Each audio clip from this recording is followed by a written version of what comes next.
Roll away the stone of your hesitant heart. Let the light shine on all the sleeping shadows.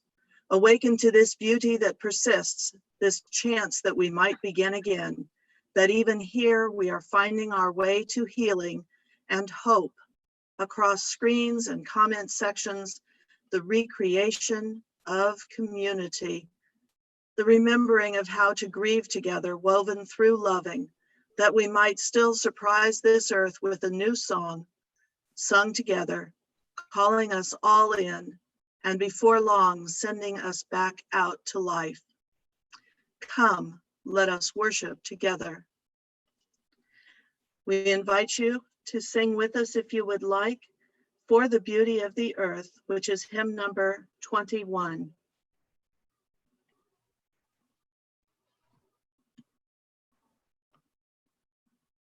For the beauty of the earth, for the splendor of the skies, for the love which from our birth over and around us lies, source of all to thee we raise this our hymn of grateful praise.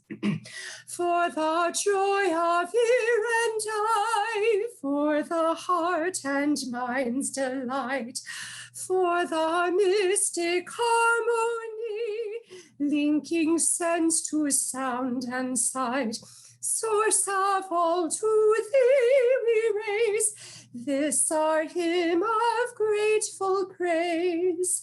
For the wonder of each hour, of the day and of the night, hill and vale and tree and flower, sun and moon and scars of light, source of all to thee we raise this our hymn of grateful praise.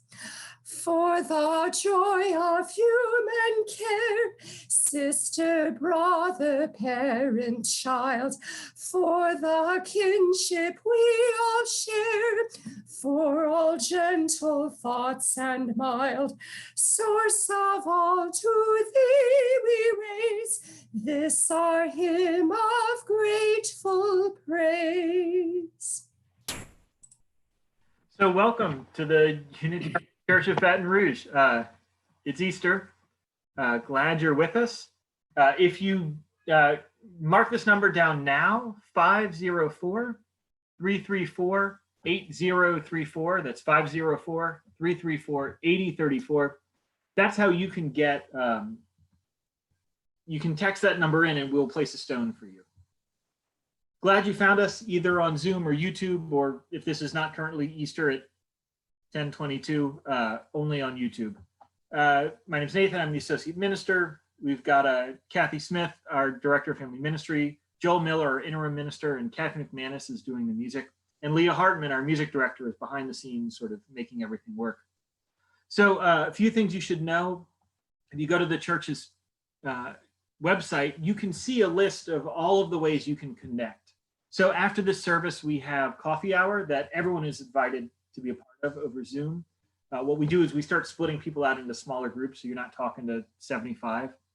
We also have lunch bunch at 1, so you can grab your food and then sit down and talk with some people. We have Joel, Kathy, and myself each have a time that you can call in and just talk to us, see how we're doing. And this week in particular, we're doing a Zoom specifically for people who are working in the medical profession amidst this whole coronavirus thing. So that's 5:30 Tuesday, if you can make it to that. And I have a story to tell you that'll kind of maybe cheer you up. So Thursday we did a Tenebrae service, which was complicated because you normally end it in silence and darkness and all of this, and we couldn't do it. But I want you to have a little pick-me-up behind the scenes experience of what your church is trying to do for you. So we had a member of the worship guild set up an altar for of wine and bread, or grape juice and bread, for you to focus on while we're doing some of the more reflective parts of the service. But because of the quarantine, she didn't have any wine in her house. And the altar she made was actually on her bed because the headboard looked really sort of distressed wood and kind of rustic and contemplative. And so she had like a colored fabric and then like a patterned fabric and a really pretty plate. And she made, she didn't have any wine. So in the wine glass, she put Worcestershire sauce that was expired and a little bit of water to thin it out. But it still didn't have the right hue, so she added some cough syrup. So that was the wine that we were offering you visually. And right before the service started, her cat jumped on the bed, knocked the wine all over her computer. Which, anyway, I just want you to have a little pick-me-up to let you know how, if you're struggling logistically, we're struggling logistically too. Glad you're with us today. And Joel has a special announcement that he would like to make as well. So you want to look for a postcard in the mail this week. It's from the Ministerial Search Committee. Cards are a reminder about the survey for the search process. Please remember, one household will get one postcard. But if you have 2 or 3 or 4 members in the household, we want all of you to fill out a survey. The card will have a link to where you can go online to fill the survey out. We want to hear from everyone about this search and your participation in it. We're now going to have a reading. It's written by and spoken by Kathy Judy. The title of it is, "What Does Easter During a Pandemic Look Like?"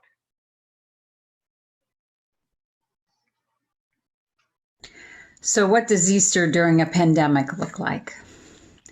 Honestly, Easter has never been a big holiday for my husband, for my son, and myself. When my son was younger, we hid an Easter basket for him. We dyed Easter eggs and enjoyed an egg hunt. But now that he's older, Easter consists of going to church together and maybe buying a ham to celebrate the occasion. However, Easter is a very big deal for my first family, a large Midwestern and very Catholic extended family who continues the Easter traditions that I knew as a child. Everyone in their best Easter clothes, hats and gloves, and maybe even some white patent leather Mary Janes. A packed church service, followed by a party at my mother and father's house, where we enjoyed the once-a-year dessert, a lamb cake. A white cake shaped like a lamb with coconut flakes as the frosting. We were big on resurrection and the resurrection part of Holy Week, not just because of the new clothes and party, but because it was a time of renewal, with spring starting to appear at what usually was a very long and hard winter. This year, Easter will be very different because my family is feeling the full weight of this pandemic. As some of you know, my nephew has been in the hospital with the virus on a ventilator for the last 2 weeks. And on Wednesday, we found out that my sister has tested positive, although her symptoms are mild, and we trust that she will recover quickly. Given all this and the stay-at-home orders, there will not be a big gathering at my mother's house, but I'm pretty sure that resurrection will be on our minds as we gather in our individual homes and we pray for our families and look forward to a delayed spring when all of us can celebrate together again.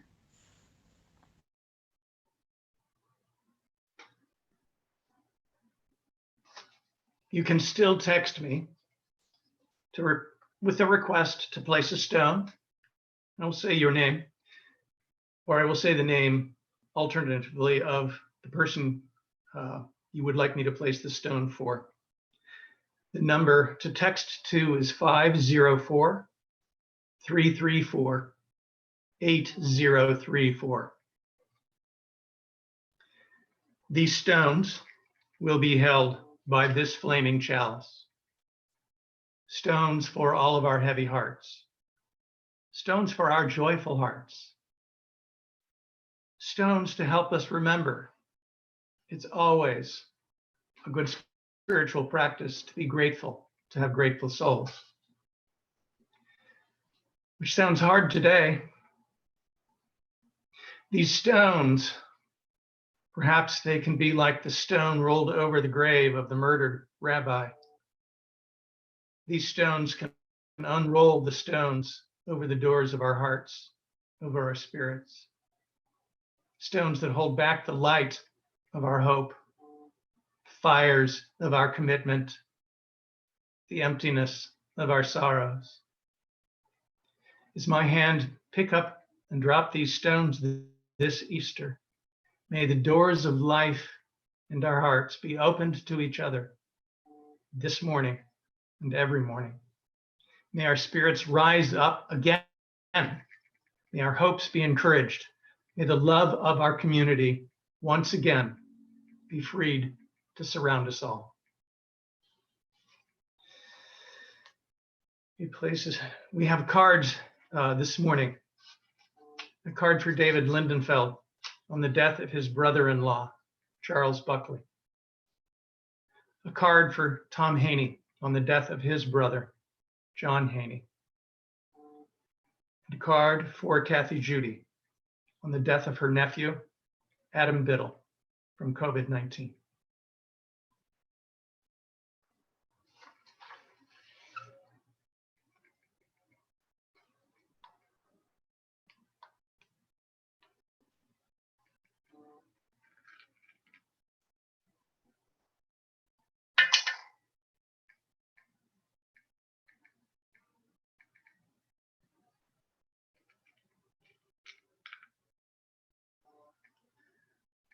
for an aunt in a nursing home.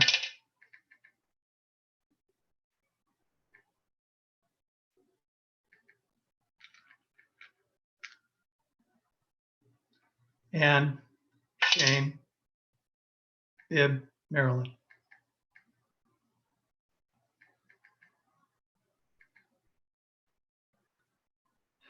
For Laura.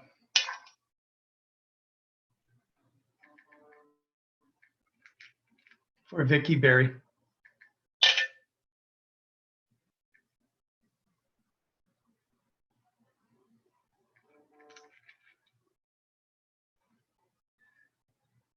For Roman.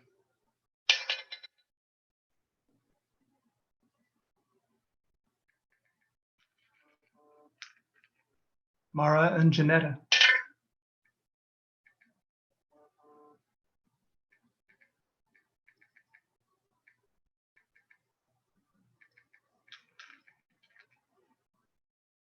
Jill Haywood.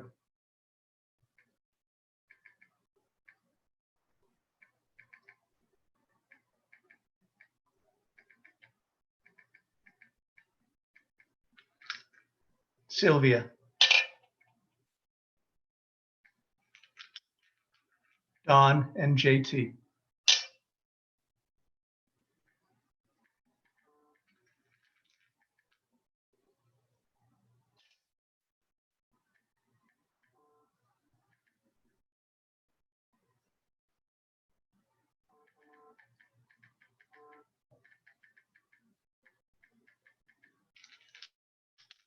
Ed Benoit.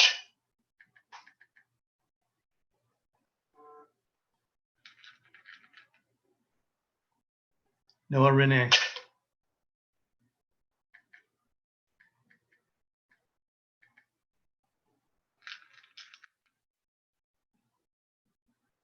Catherine, her sister.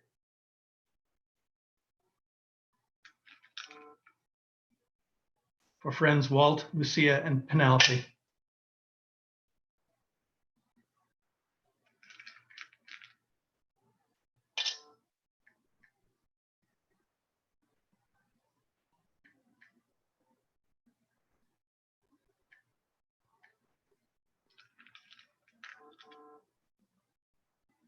For the Herbert family.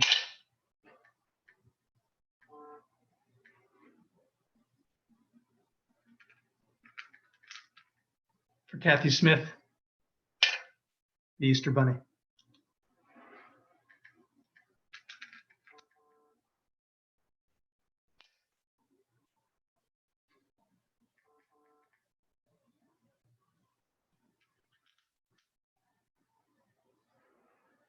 LJ.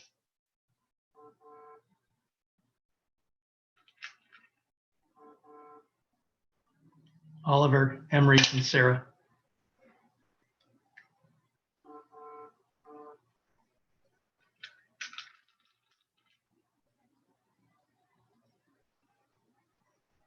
The Easter.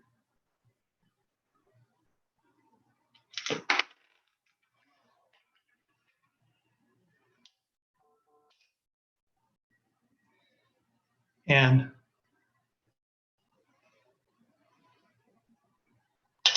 Gabe.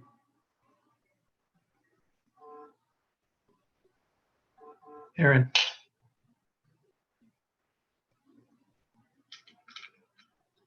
Susan Owens.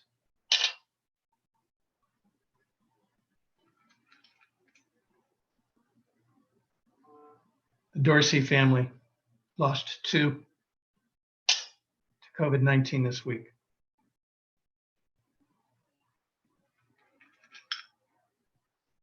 Helen.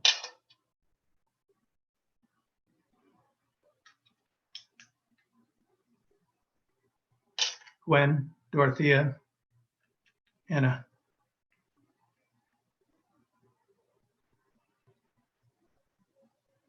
For all who struggle.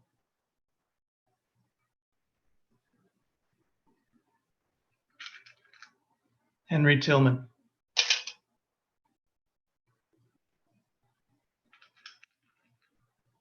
For Kathy and her family.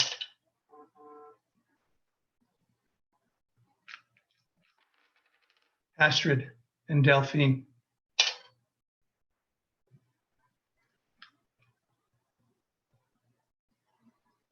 Sandy.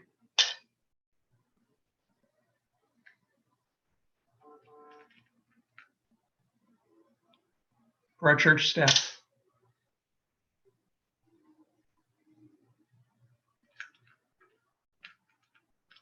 For distant friends, hearts are close.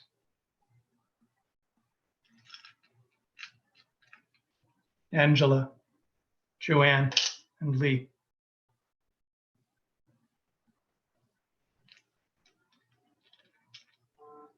Brian and Jackie.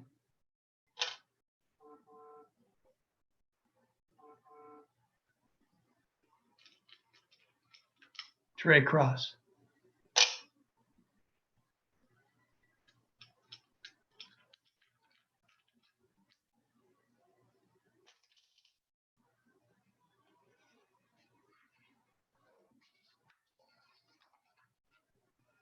Invite you to light your chalice at home as we say our chalice lighting words together.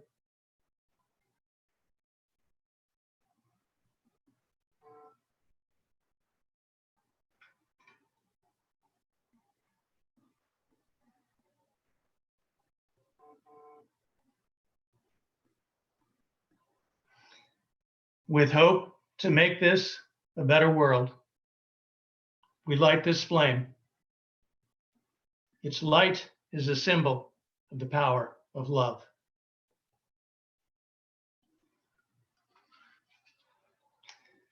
From all that dwell below the skies, let songs of hope and faith arise. Let peace, goodwill on earth be sung, through every land, by every tongue. This reading is entitled Resurrecting the Plague, written and spoken by George Judy. Resurrecting the Plague. Notes after Camus. What's natural is the microbe. All the rest, health, integrity, purity, all the rest is just human will, a vigilance that must never falter. The good person, the person who never infects, is the one with the fewest lapses of attention. Pestilence has a way of recurring in the world, yet somehow still we find it hard to believe, crashing down from the clearest blue, history made in devastating surprise, and historic rhetoric rhetorically repeated, having nothing to hear but fear itself. At the beginning of a pestilence, and when it ends, there's always a propensity for rhetoric. We tell ourselves, pestilence is a bad dream. It will pass away, a miracle. But it doesn't. It's men who pass away, and women and children, mostly those written in the margins. Individual destinies become collective destiny. The microbe is of a singular mind, imbued with a singular mission. Fatten the curve before it flattens, feeding full till the epidemic, reaching its objective limit, achieving its sated purpose, calls a postprandial retreat. Pestilence has a way of recurring in the world. Still, the habit of despair seems worse than despair itself, and tiring. The truth is exhausting. Nothing is less sensational than pestilence, if only by reason of its very duration. The truth has a way of recurring in the world. Great misfortunes become monotonous.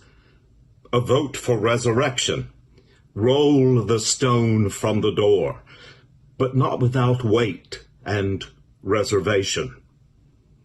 All we can win in conflict with the plague is knowledge and memories and life.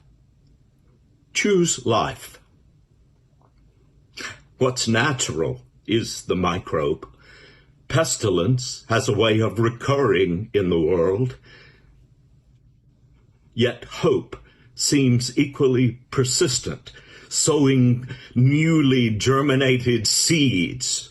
So stumbling forward we go, lurching upward we must, groping through disinfected darkness to ascending visions of love and light.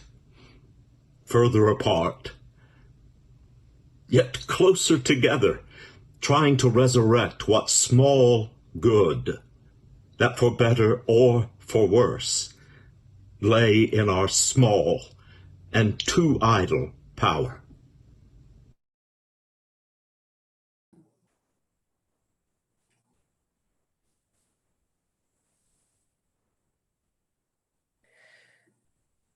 There is a balm in Gilead to make the wounded whole.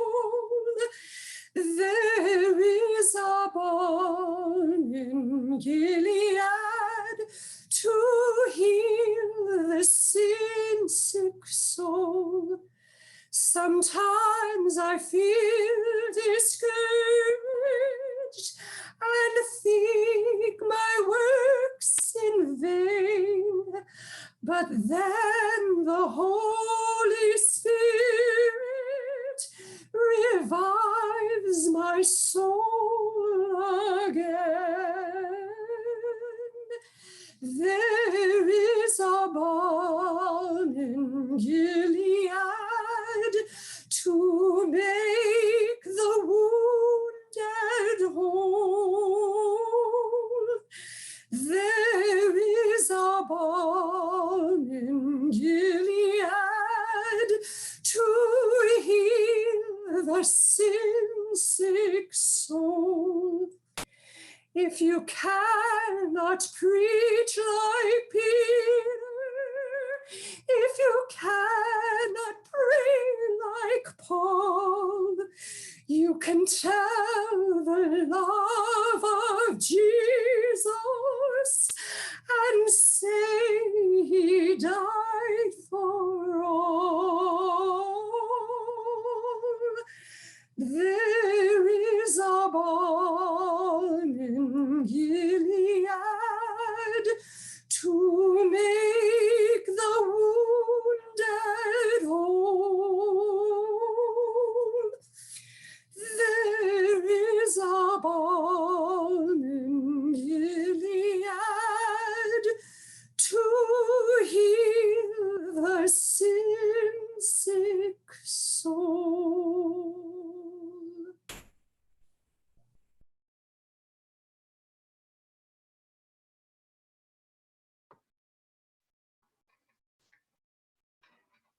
It's a story, just a story. Maybe it's historically accurate in some way, but does it matter? Many people tell the story and know the story.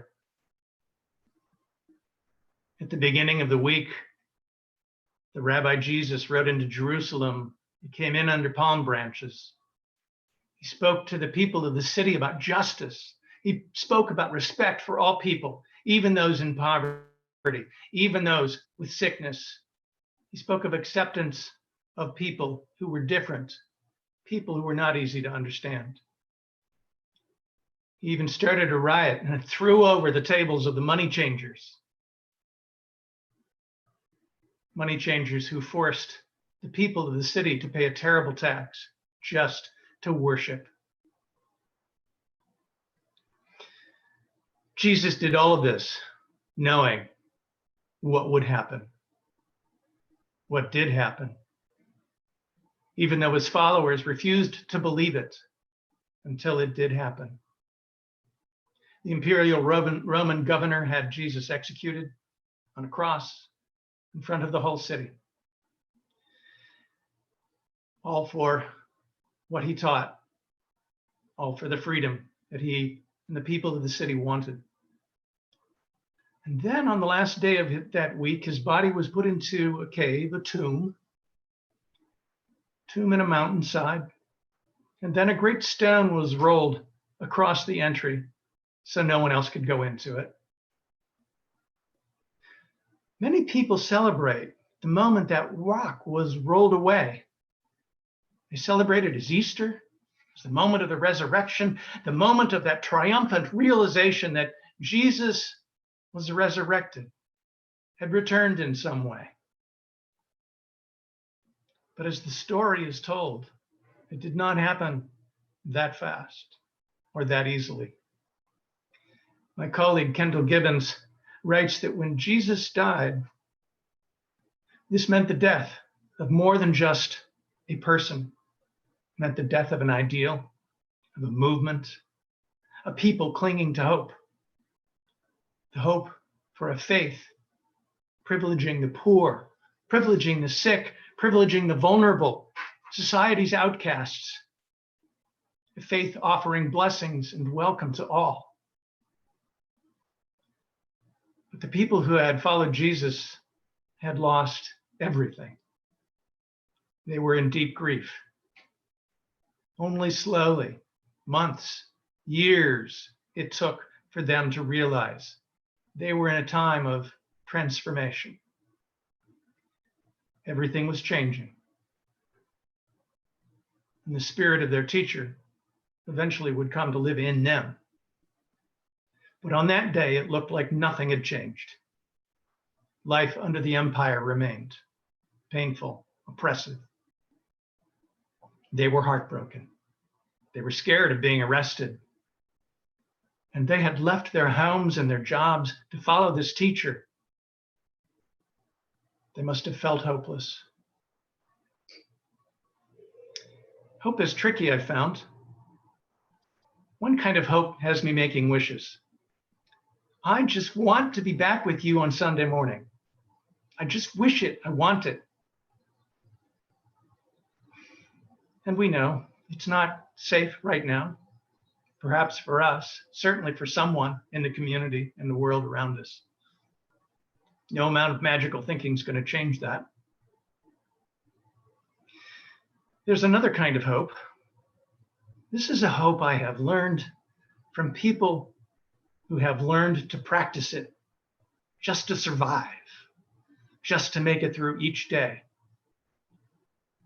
They practice this other kind of hope because it has truth in it, and it has a power in it connected to that truth. That hope allows us to be transformed. This hope looks like the hope of a prisoner that keeps their souls alive, even though their imprisonment may never end. It's the practice of a hope by a man who has no home, who sleeps in a park night after night, but gets up, straightens himself out, and goes into a world, sometimes, that is very harsh. It's a commitment. It's a commitment to a hope. It gives a refugee in an American immigration prison a way to survive the brutality. It's a dedication of hope by people who have much to grieve, who have suffered a lot, just as their ancestors have. They hope, and it's not wishful thinking. It's a steely-eyed look at the reality of the world around us. To tell us wishful thinking will not help us survive. These modest teachers, prisoners, people at work, people taking care of all of us, grocery stores, collecting the trash, in hospitals, caring for us. They know hope. And this is the hope we need, the one made out of the smallest and most unlikely realities, like the reality that we are all in this together, whether we like it or not. The reality that all empires will crumble and die. The reality that only love can save us. The reality that together, the spirit of life can live through us. This is the hope that resurrects our hearts. This is the hope that reminds us that it's good to be grateful, even for the smallest of things. This is the hope that lets us open our hearts again to grieve what was and what might have been. This is the hope that resurrects our minds so that we can look at the truth of the world we live in resiliently and resolutely practice the spirit of love and joy. This hope resurrects our spirits moment by moment, day by day. It lets us laugh even as we cry. This hope resurrects the love we need. The love we need to face a world that is trying and difficult. Resurrection is possible in every moment, and the resurrection of our good spirits is always possible by this hope. This hope in the smallest of things. It prepares the way to the greatest of love.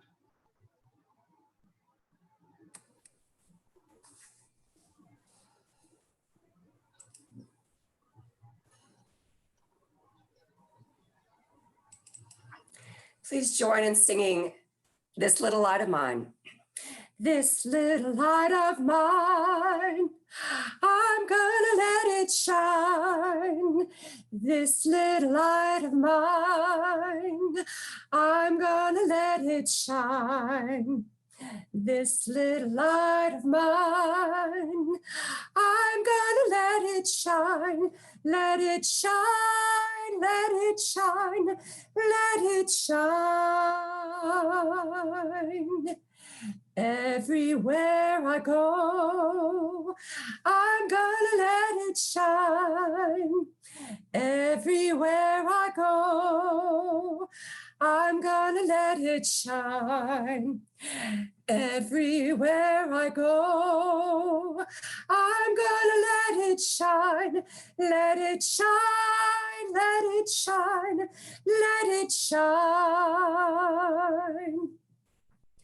Building up a world, I'm gonna let it shine. Building up a world, I'm gonna let it shine. Building up a world, I'm gonna let it shine. Let it shine, let it shine, let it shine.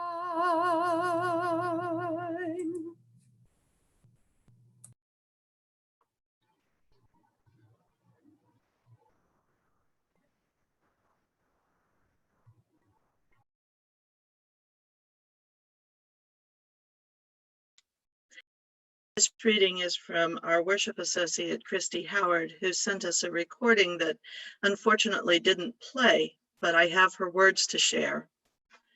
Although not as isolated as Mark Watney in the movie The Martian, many among us feel some of that character's pain. As I look at my own mini victory garden, I remember what the Mars-stranded astronaut went through to farm and harvest his crop of potatoes and his devastation as he reports, "It has been 7 days since I ran out of ketchup." This situation that we're in is so unique, unknown to almost everyone living, and we are coping, like Watney, sometimes in unhealthy ways. I am dipping this potato in crushed up Vicodin and no one can stop me. This Easter, I will still hide eggs for my children. I will let my daughter put on her frilly dress. I will take and share photos that day, and I will find a way to make and have a special meal with my family. None of these things can transmit the virus responsible for this pandemic.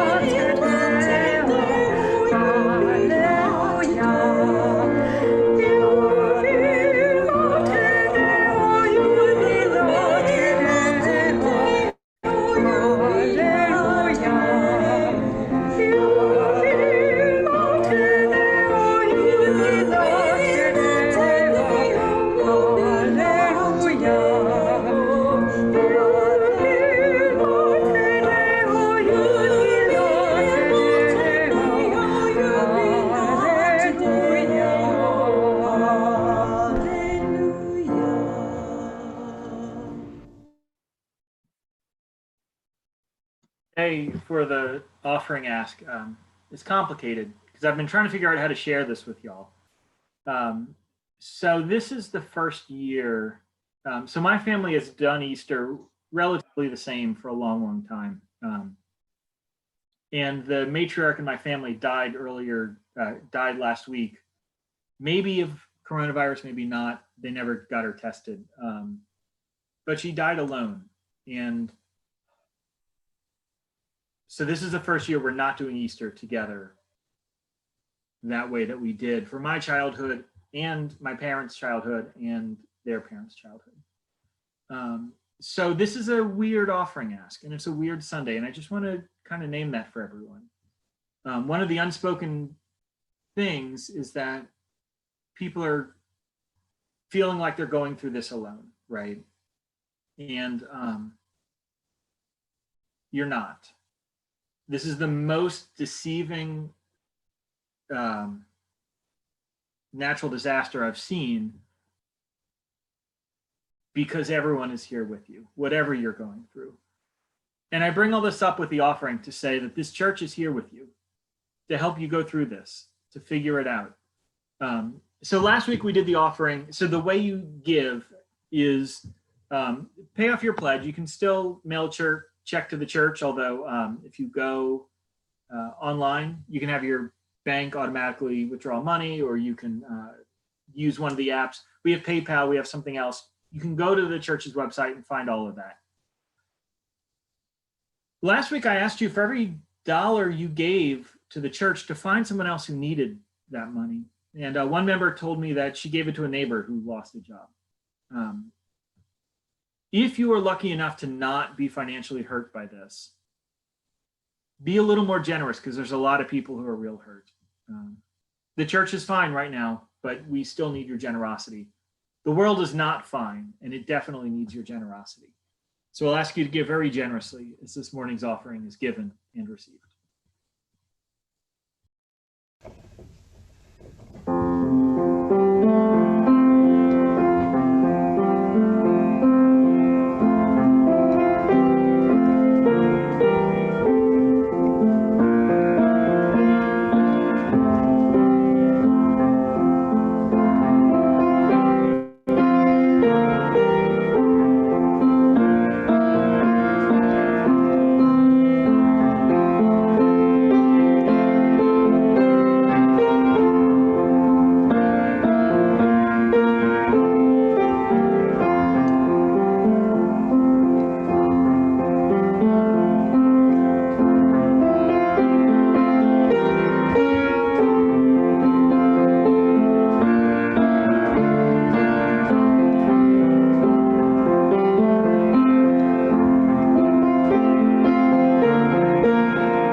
These words are words for Easter in quarantine, written and spoken by Leslie Taylor Grover.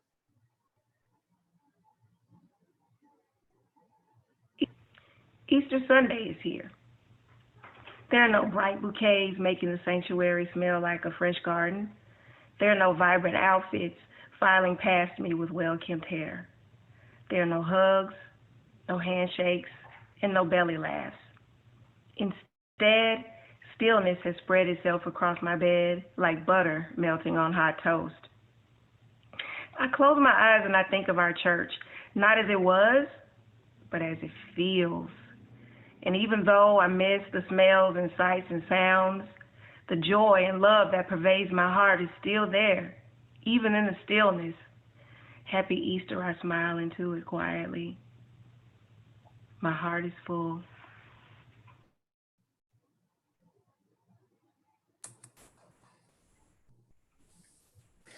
Our closing hymn is Jubilate, I'm sorry, Joyful, Joyful, we adore thee. Thank you.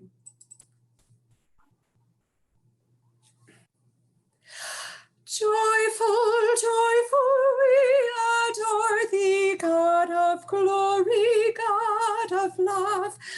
Hearts unfold like flowers before thee, hail thee as the sun above. Melt the clouds of sin and sadness, drive the pain of doubt away. Giver of immortal gladness, fill us with the joy of day.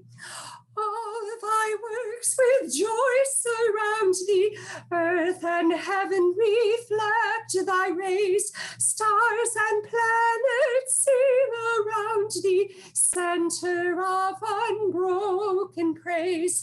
Field and fountain, vale and mountain, blossoming meadow, flashing sea, chanting bird and flowing fountain, call us to rejoice in thee. Thou art giving and forgiving, ever blessing, ever blessed, wellspring of the joy of living, ocean depth of happy rest. Ever singing march we onward, victors in the midst of strife. Joyful music lifts us sunward in the triumph song of life.